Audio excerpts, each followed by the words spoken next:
About 30 minutes he was driving around the roundabout. Finally an officer just happened by. He stopped Elmer, he pulled him over and said, "What in the world are you doing, Elmer?"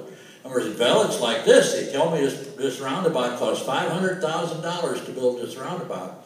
I want my money's worth."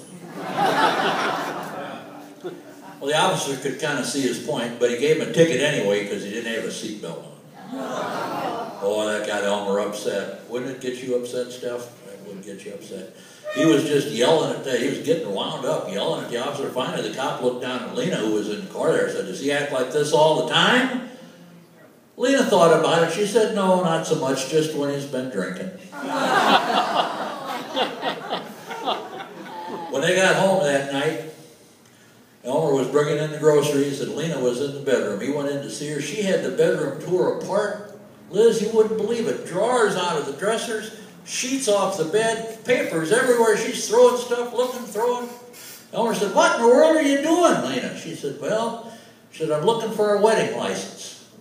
He said, "Why would you be looking for a wedding license?" "Because I want to see when it expires." Yeah. Oh, they're a fine couple. They lived down in Baraboo now. They farmed for many, many years, probably more than 60 years they farmed. And it was so nice the first time it snowed on their little 3-bedroom cottage with the finished basement. They were just sitting there having a cup of coffee in the breakfast nook, watching the snowflakes fall. Then the man on the radio said, "Remember, if you live on a snow route this morning, park on the even-numbered side of the street." Well, Elmer and Lena hadn't had much experience with snow routes or routes, but they decided they'd best play it safe, so Lena put on her boots and she moved the car to the even-numbered side of the street, which was a good thing.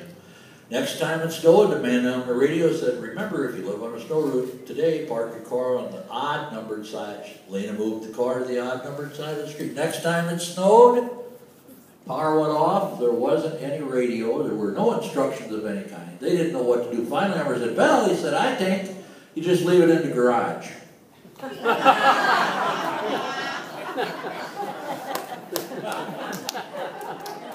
I got a question for you. I've been doing a survey, 35 years of this survey. Just raise your hand if you've ever ran over a crow. No. A what? Crow. Nobody? We've had about 2 people out of the whole 36 years that ever ran over a crow. And I finally figured out why it is that nobody ever runs over one. There's always another crow up in a tree going, "Car, car."